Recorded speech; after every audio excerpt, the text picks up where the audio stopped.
If you're a business owner and would like more information on sponsoring Geek Therapy Radio, just email geektherapy@iheartmedia.com or call 713-212-8422. And with that, meeting adjourned. Let's get our geek on. High tech, low tech, or no tech. Through our hobbies and our passions, the geek comes out in us all. The world's of geekdom. I am a geek and I'm proud of it. Geeks. Geeks unite. Well, let's get those nerds! Nerds! No! Did you just call me a nerd? Not all geeks are nerds. Yeah. This is Geek Therapy Radio. What are we waiting for? And now your mental curator, Johnny Hamburger. Holy moly, welcome to Geek Therapy Radio. I am your mental curator, Johnny Hamburger. Woo! Thank you for joining me on GTR this week. I have an amazing show. I say that before most weeks. Well, not even before most weeks, because some shows suck.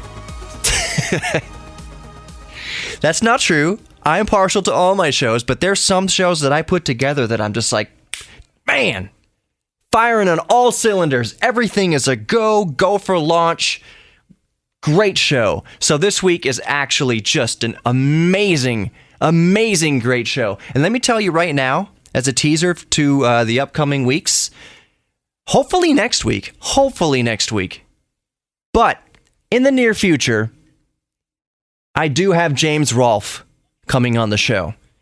That already sent up the antennas of a bunch of geeks out there. James Rolfe is the angry video game nerd. You may have heard of him on YouTube. He's very popular. His videos have tens of millions of views. So James Rolfe, the angry video game nerd, is going to come on the show, come on Geek Therapy Radio, and we're going to talk about crappy video games, maybe good video games, crappy movies, good movies. He is a filmmaker, and we're going to get into that. I'm super stoked about that. I am like beyond stoked to have James Rolfe on the show next week or in the following week. So stay tuned for that. Geek Therapy Radio's getting real. Anyways, coming up on this week's episode of Geek Therapy Radio with me, your mental curator, Johnny Hamburger, right here in the first segment, just here in the next moment or two, I talked to a woman named Marissa who has invented a wonderful and useful pair of leggings that even I, as a bearded man, would probably wear. So like I said, that's coming up in just a minute here in this very segment. I'm going to tease the rest of the show here, but after I get done with these teases, we're talking to Marissa, and it's going to be great. In the next segment, after the break, I float the story of the discovery of a very old message in a bottle. And I know what you're thinking. It's not the song, and it's not a metaphor. Message in a bottle, baby. Was that Christina Aguilera? In a bottle. Or is that Jeannie? Whatever. Okay, my mind just went like down all these rabbit trails at once. My brain tore in half down the middle. It went down like 10 different rabbit trails of message in a bottle songs. Okay, so it's not a metaphor. An Aussie woman actually did find a 132-year-old message in a bottle, and the story, as it progresses, just keeps getting more and more amazing. So where are you, my oceanographer geeks? Because we're getting to oceanography here on Geek Therapy Radio. An actual message in a bottle. Did you as a kid used to throw messages in a bottle into the ocean?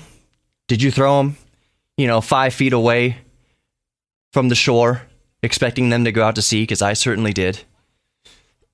You throw the message out into the ocean, into the waves, then you turn around and you just figure, oh, well, that bottle's probably on its way to Africa. No. You toss that bottle out in the ocean right in front of the beach. It's just going to wind up right on the beach. But we still did it.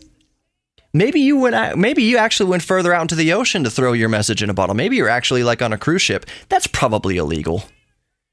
That's probably extremely illegal to throw messages in a bottle overboard of a cruise ship. My brother's on a cruise right now.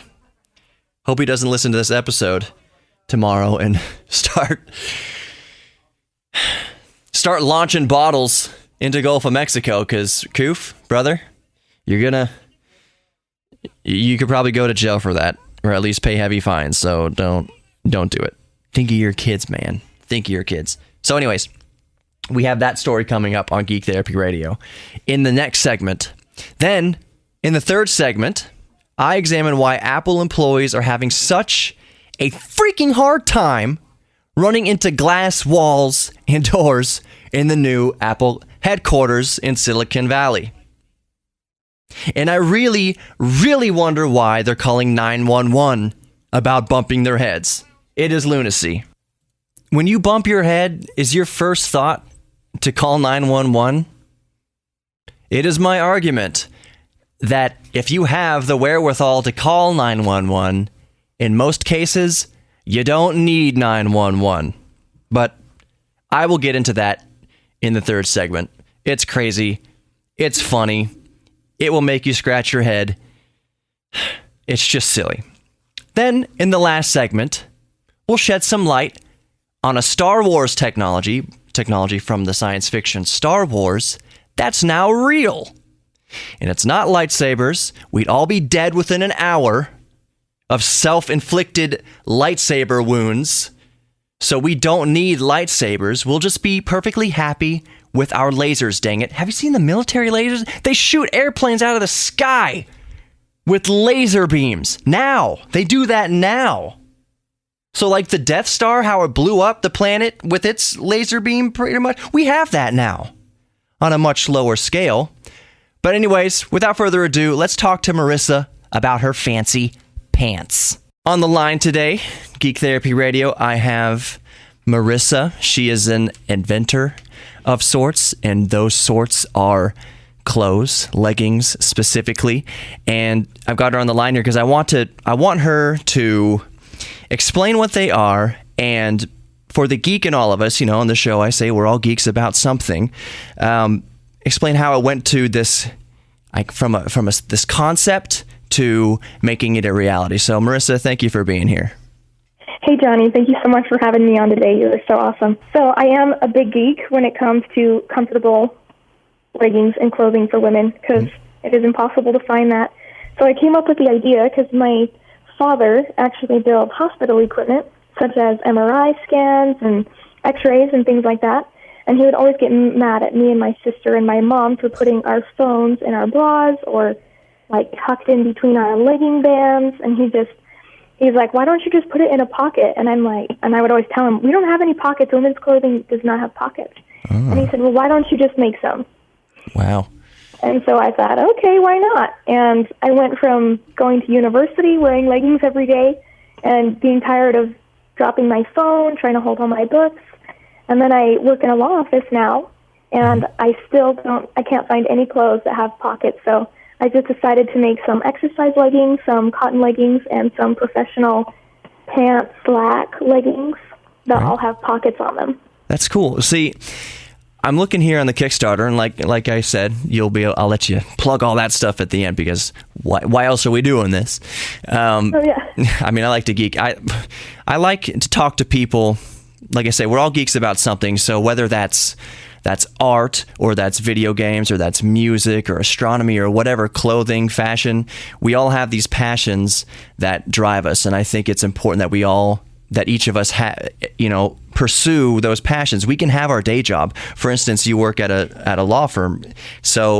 But we have our passions that we should pursue to kind of, if anything, to keep us sane. If we had a stressful day or whatever, we can go unwind with some art. We can go unwind with some music. But it's another level to actually take your passion and try to make it a reality and make it something marketable. And I'm looking at the Kickstarter here, and there's one thing on here that I think is going to absolutely gets my girlfriend hooked on this, and that is that it says pet hair resistant. She has 2 cats. One of them is a long hair. So what made you think to add that into the design of the product? Well, I have long blonde hair, and I shed like a dog already. But my house has so many pets. I love animals. I have some cats. My sister has a German Shepherd. She's married to a policeman who has a yellow lab, and they visit our house every other day. Our house is just covered in hair, and I love having animals with me. I just don't like people being able to know that I have animals by looking at my clothes all the time. So Right. I just wanted to work with our factory worker on helping to make a fabric blend that helps the hair to just stay on the outside, that you can just wipe it off easier than just getting sneaky weaved in there. Yeah, see, like I said, I think the leggings are cool. They look good. The pockets, I'm thinking of actual, like, eventually down the line, let's say you definitely do get your backing. I think you have it set at 20,000, and I swear that it's gone up like $5,000 since yesterday. I'm not entirely positive, but it's gone up since yesterday. So I fully believe that you're going to reach your goal. Once these things take off, once they're selling well. So I thought of men jogging in long pants, like especially in the winter or the fall, something like that. Does something like this exist for them? Exercise pants that they do have pockets, yes, but I see guys, I don't know what to call them. They're not tights. I've worn tights for a play, so they're not tights. They're the snug fitting jogging. I've heard they're called like joggers. Yeah. So I think offering a line for men down the line with these pockets, because the pockets on the thigh is awesome. And so I'm thinking of jogging and having your phone, these pockets, you said they're big for big, 6-inch smartphones. You can have your phone in there paired to your Bluetooth headphones, and you're on your way. So I think, after this thing takes off, maybe I could see getting into selling it to men too. So adding another 50% of the population to your consumer base eventually down the line, I totally buy some. I already know my girlfriend will buy some. As soon as they're ready to go, I'm gonna have her get some, and I'm gonna tell her about this to back up the Kickstarter and everything like that. And I hope anyone listening backs up the Kickstarter, even if you're not a woman.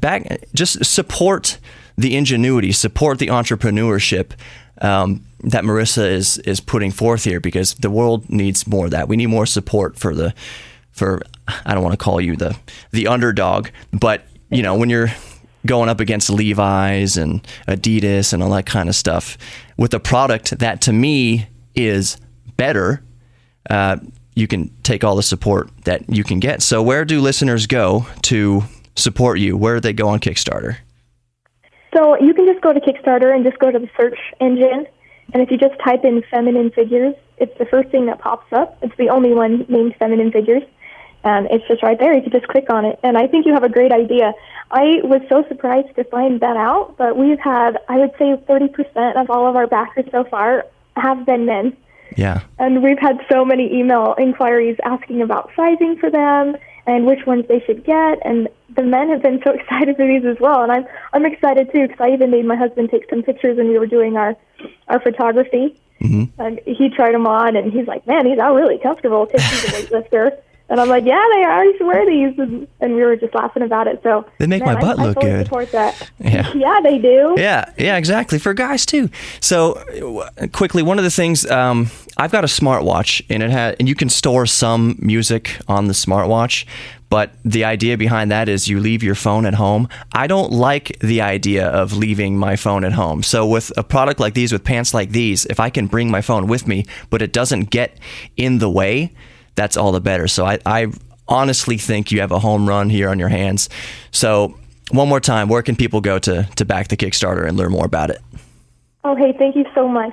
Just go to Kickstarter.com and look up feminine figures, or you can even look up feminine figures on Instagram or on Facebook. I totally agree with you. I like having my phone with me.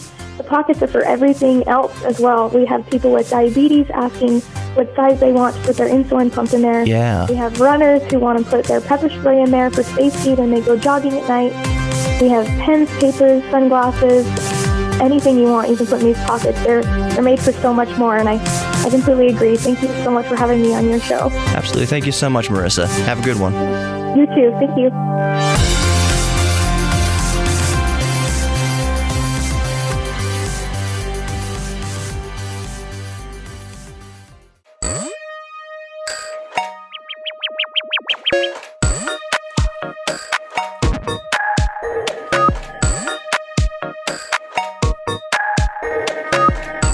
Welcome back to Geek Therapy Radio. I am Johnny Hemberger, your mental curator. I hope you enjoyed that interview with Marissa, the inventor of feminine figures leggings. The leggings with pockets in them and zippers. They are pretty cool, and I want to call them cargo leggings or tactical leggings because they have pockets. You think back in the day, some of us still do wear cargo shorts with a bunch of pockets in them. Us guys do. So these are kind of like cargo leggings, if you can picture it, except that they're not these big bulky things. They're these leggings that apparently are different than yoga pants and are actually, yes, different than tights.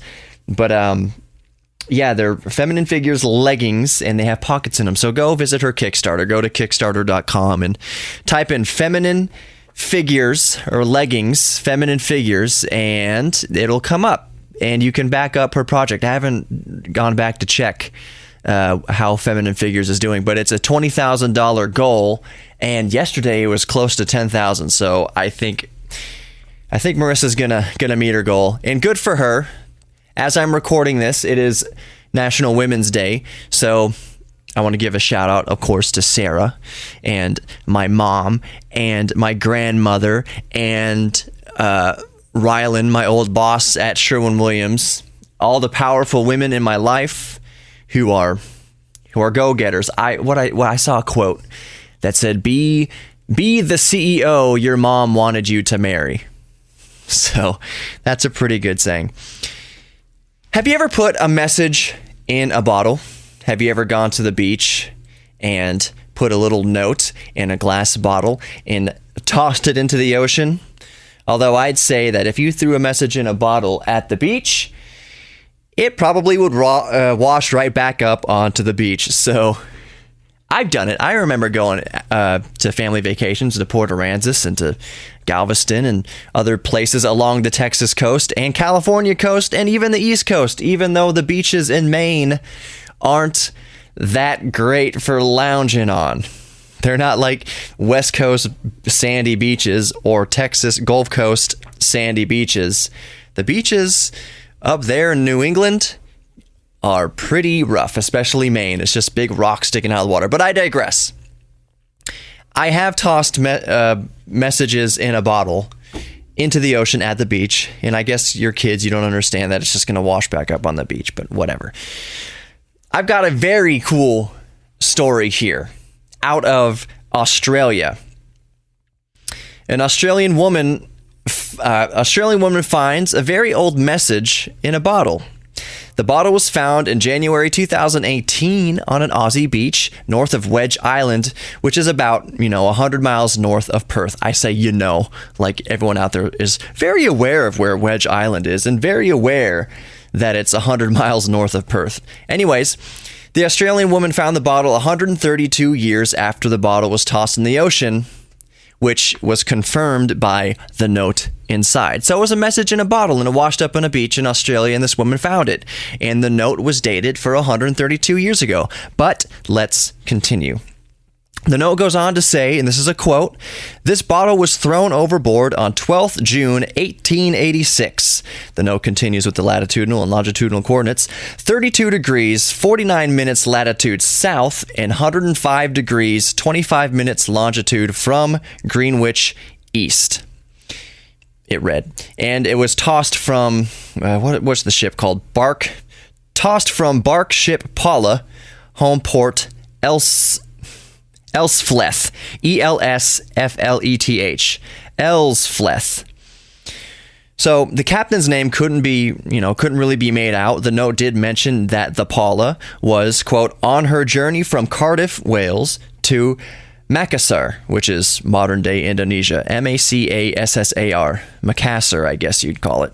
So it was on a journey from Cardiff, Wales to Makassar, which is modern-day Indonesia. That's quite a journey across all the oceans. That's far. Wales and Madagascar Wales and Indonesia, they're far apart. there's a few bodies of water to get across on your way from basically the UK to Indonesia. But let's get on with it. According to the coordinates, the bottle had been tossed overboard about 600 miles offshore in the Indian Ocean. So back when we were kids and we would put our stupid little notes in the bottle and throw them overboard, throw them into the waves at the beach. Yeah, you got to get hundreds of miles offshore before you can throw a bottle into the ocean and have it wind up anywhere but where you first, set sail from.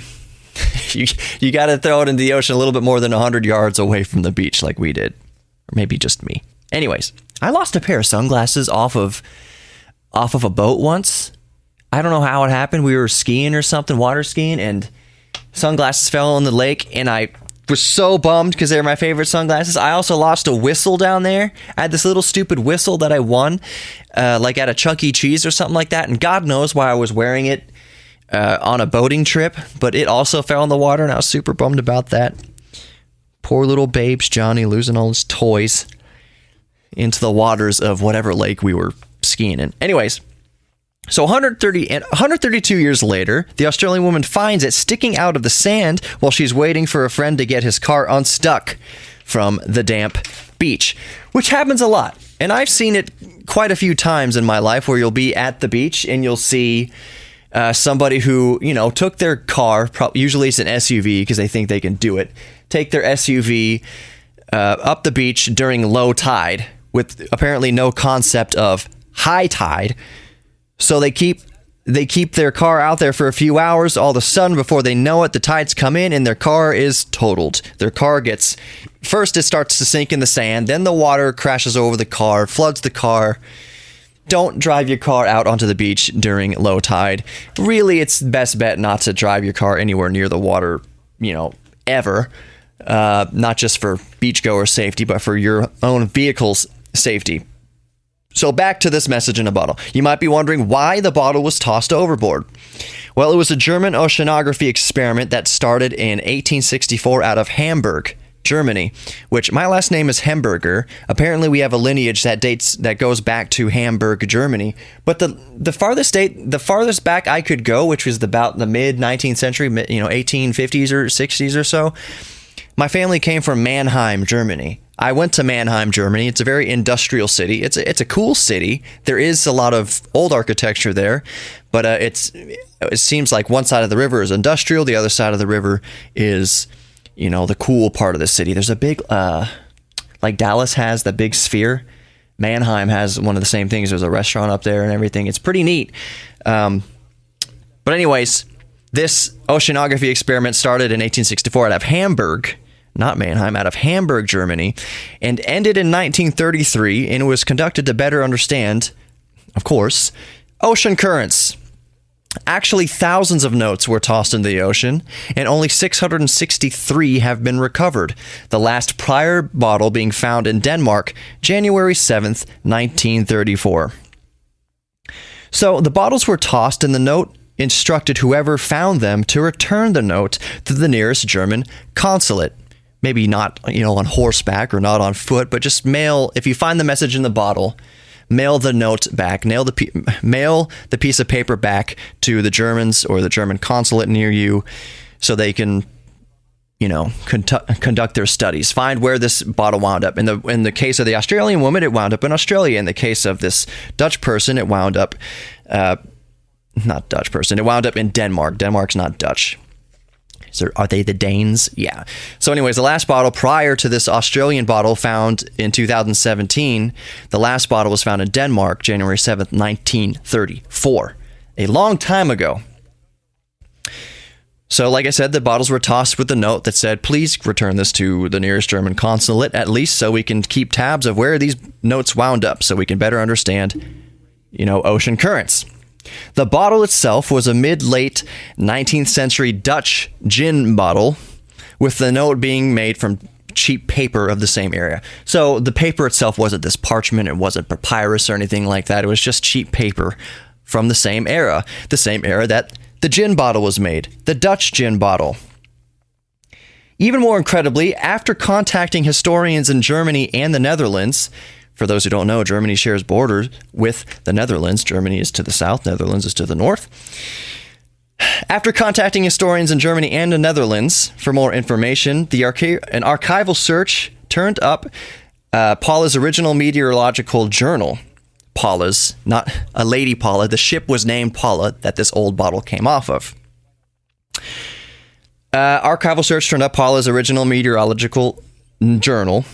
In it, there was an entry for June 12th, 1886, the same date on the found bottle's note, made by the captain himself, recording throwing a drift bottle overboard. The handwriting in the ship's journal matched the handwriting on the note of the 132-year-old message in a bottle. Isn't that amazing? You can hear me flipping through all my notes here, reading from my notes. If you want to go see the bottle, it'll just be just a cheap little airplane trip to Australia.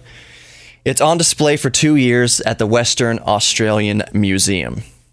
Fascinatingly, how this all comes together. Did you know we were going to get into oceanography here on Geek Therapy Radio this week? Did you know that? We're going to geek out about oceanography.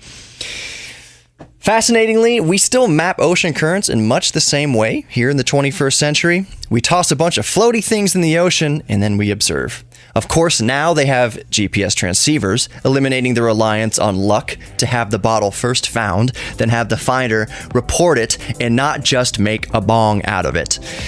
That's going to do it for Geek Therapy right now.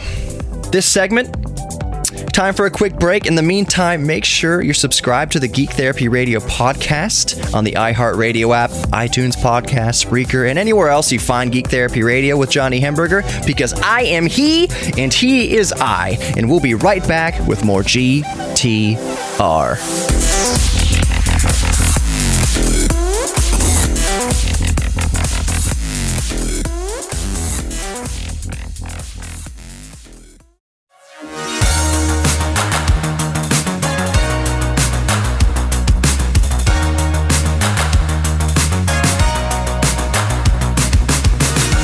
Welcome back to Geek Therapy Radio. You've got your mental curator here, Johnny Hemberger. Mental curator, as John B. Wells so eloquently puts it in the intro of my show. I love that intro. I've had it for a few weeks now, and I like it a lot. That was Jim Carrey, Dumb and Dumber. Somebody on the internet had the supreme audacity to say Dumb and Dumber sucked. You know what, sir? You suck. Dumb and Dumber was a match. I can't talk. Dumb and Dumber was a masterpiece. It was the finest cinema of 1994. I think it came out in 1994. I will agree, however. It's funny that Dumb and Dumber is one of my favorite movies ever. I've probably seen it, a couple hundred times at this point. My brothers, they forced me. Chris and Daniel, almost forced me to watch the most recent Dumb and Dumber with Jim Carrey and Jeff Daniels. We watched it in 2014, I think, on a snowboard trip. And I said, we were in the hotel, and I said, I don't want to spend $15 to watch this movie in our hotel room, because it is $15 we will never get back. The movie is going to be god awful. So, against my better judgment, I was like, okay, we'll rent it. We'll spend the $15. Let's watch Dumb and Dumber. It was horrible. Possibly, just had a hiccup, possibly the worst movie I have ever had the misfortune of seeing in my entire life. Dumb and Dumber, or whatever it's called, the second Dumb and Dumber with Jeff Daniels and Jim Carrey, because there was another Dumb and Dumber between there with different actors. It was a prequel to Dumb and Dumber. Both of them were terrible, but the second one, the most recent one with Jeff Daniels and Jim Carrey, horrible. And I'm so pissed about that, because I didn't want to. Jim Carrey already has, modern Jim Carrey already has, he is a bit out there, let's just say. He's a bit gone off the deep end a little bit. And I'm not saying that he's a bad guy or anything like that. It's just, it's weird. The stuff he's into and where he's gone is just weird. And I almost feel bad for him a little bit, not for his millions of dollars, but I know that I think he said he's been depressed before, and lots of comedians do suffer with depression, but 2018 Jim Carrey is a far cry from 1994. Pinnacle Jim Carrey. So anyways, Dumb and Dumber was bad. It was terrible. I hate it. I didn't want to watch it because I wanted to keep Dumb and Dumber pristine. I didn't want to ruin my first impression of Dumb and Dumber by watching the most recent sequel to it because it was bad. It was so bad. I had an actual topic for this segment, so let's just get into it. Don't throw apples in a glass house, or something like that. There have been a flurry of 911 calls coming from Apple Park, Apple's new massive donut-shaped headquarters in Cupertino, California, just west of San Jose, and just south of San Francisco. Seems Apple employees are having a pain getting used to the expansive use of glass in the building's architecture. Get it? Having a pain? To be fair, though, Google is having its own problems with people getting used to glass. Were those just crickets that I heard? Google Glass? Have you heard of? Okay. Anyways, Apple Park is designed to blend into the surrounding trees, incorporating the use of massive floor-to-ceiling glass walls.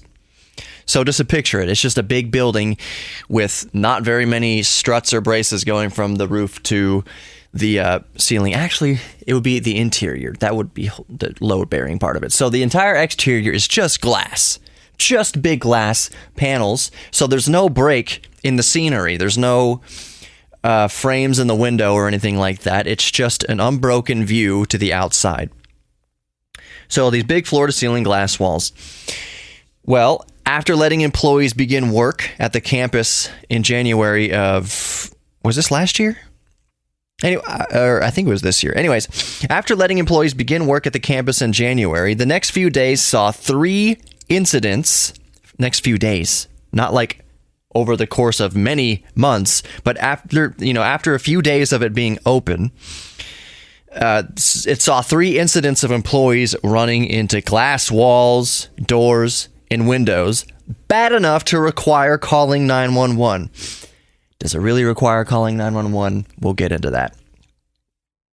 In a 911 call January 4th, the employee stated, "I walked into a glass door on the first floor of Apple Park when I was trying to go outside." This according to the San Francisco Chronicle. The employee said he didn't suffer serious bleeding.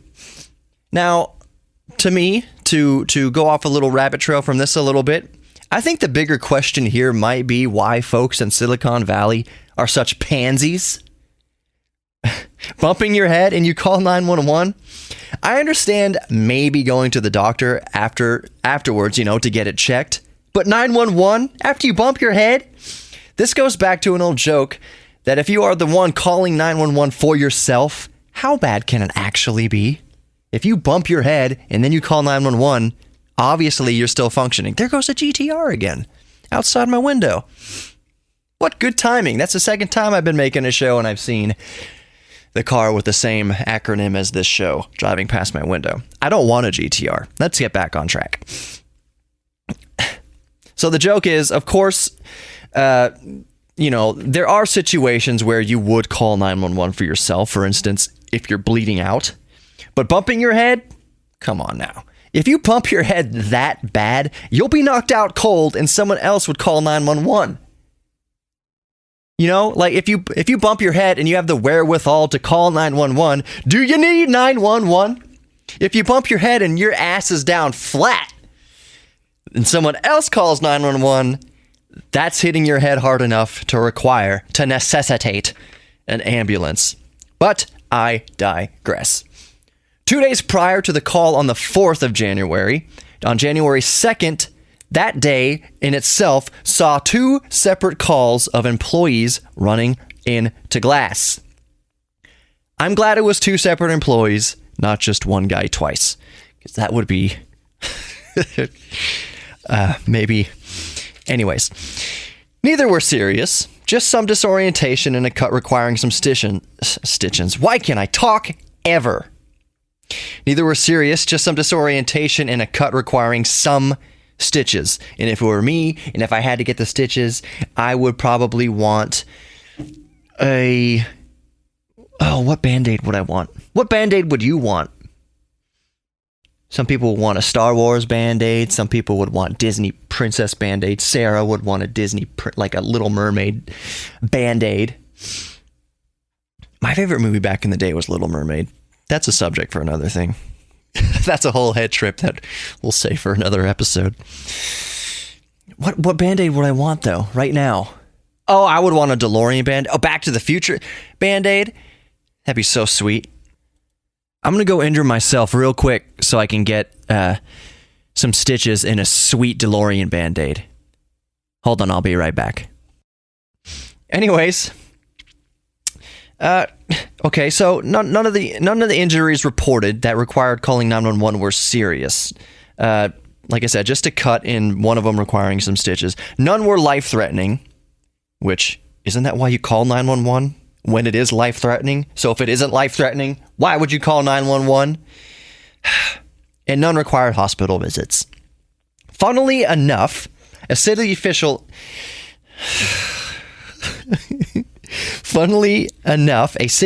in Cupertino had previously warned Apple about absent-minded employees walking into glass walls and doors. However, fire code does require all glass windows and doors to be clearly marked for this reason. Now, that's kind of silly wording. Like, if you think about it, all glass windows and doors to be clearly marked. The point of glass is to see through completely unobstructed. So if you're going to put like big decals on glass, why wouldn't you just put something Once again, I digress. Dan Weisenhunt, president of real estate development, says that Apple hasn't had much trouble with birds flying into windows, but, quote, now the humans on the inside, that's a different story. This, according to the San Francisco Chronicle, once again. To wrap up this segment, to me, this problem could be solved by replacing the Apple employees at Apple Park with the Apple geniuses at the mall. Maybe the geniuses will know how to use Windows. Boom! Mic drop!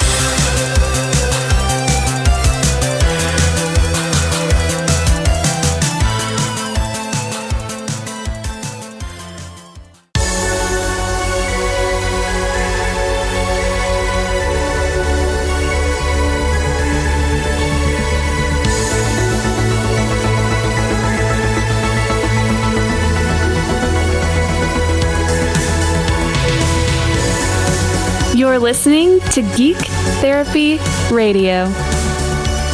Do you remember? Oh, welcome back to Geek Therapy Radio. I'm your mental curator, Johnny Hemberger. Thank you for joining me here on Geek Therapy Radio. Do you remember the moisture vaporators from Star Wars? I do, and I remember the first time I saw Star Wars thinking, no way, even though I knew, even at that young age, about dew, you know, how water condenses in cold air to create dew on your lawn and on leaves and spider webs and stuff. But moisture vaporators, now they are not science fiction. Do you remember how Luke's aunt and uncle were moisture Let's start that again. Do you remember how Luke's aunt and uncle were moisture... I can't talk tonight. Can't talk. Do you remember how Luke's aunt and uncle were moisture farmers trying to pull water out of Tatooine's dry desert air? Well, now those things are real, of course. Well, not the exact thing from the movie, but devices that can pull moisture out of the air.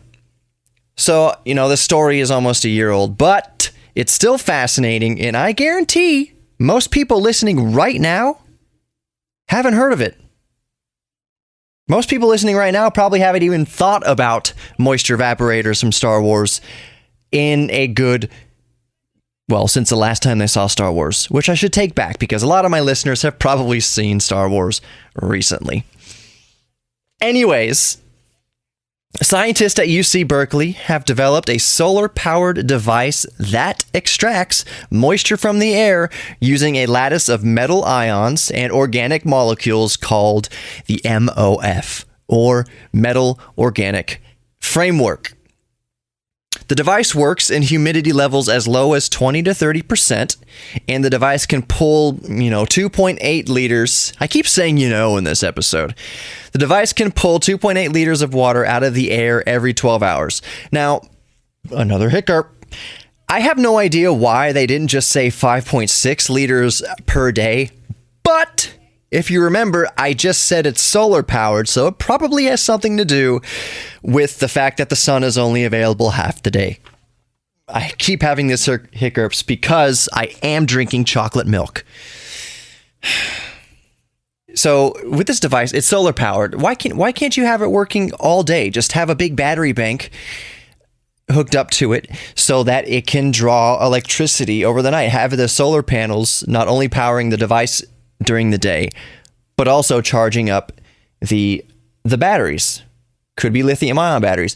Now, I have no idea how much electricity this thing takes, how much electricity is required to be generated to have the device operate, to actually pull moisture out of the air. So maybe the other thing is, actually, you know what? The more I'm thinking about it, see, this is what Geek Therapy Radio is all about. I'm just trying to introduce these ideas to you, and as a collective, we come together, we think about it, we put our brain power together, and those of us that are smarter than the rest of us, or who have more expertise in a certain area, in this case, electrical engineering and chemistry, could think of a way, how could we use the cooling of air to supplement, the cooling of night air to supplement wicking moisture out of desert air? Mother Nature already does it. So maybe you can create this other type of lattice work that collects the moisture at night and supplements so that you don't have to use so much electricity overnight, so that the batteries that charge up during the day can supplement the power of Mother Nature's cooling overnight and collect more moisture so that it can collect the 5.6 liters per day instead of just pulling water out of the air while the sun is up.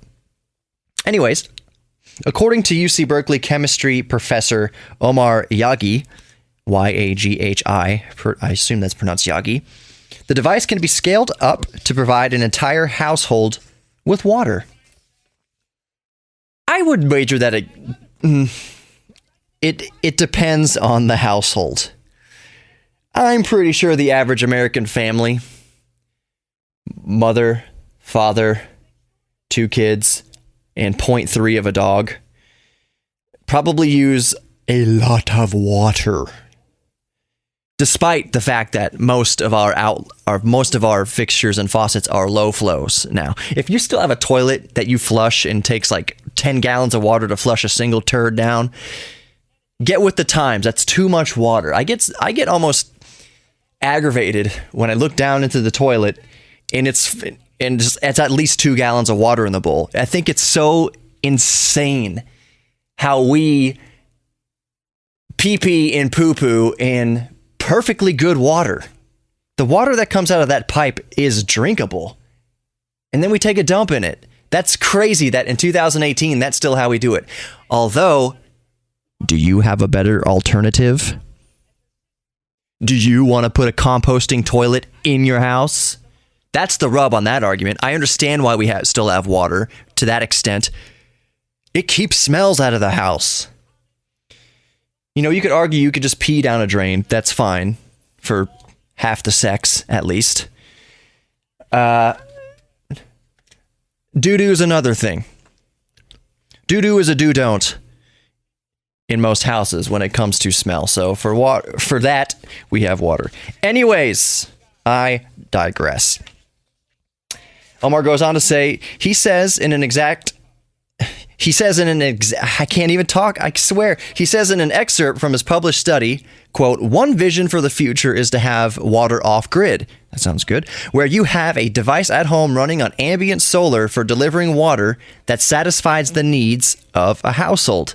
It's just a matter of further engineering now." That sounds a little idealistic to me. That's a little bit utopia, and I'm not saying that it couldn't happen. I'm not saying that we don't have the technology to make it happen. But you're going to hear my argument now as to why it's a little utopia, because other factors in the world exist that might work against such a vision.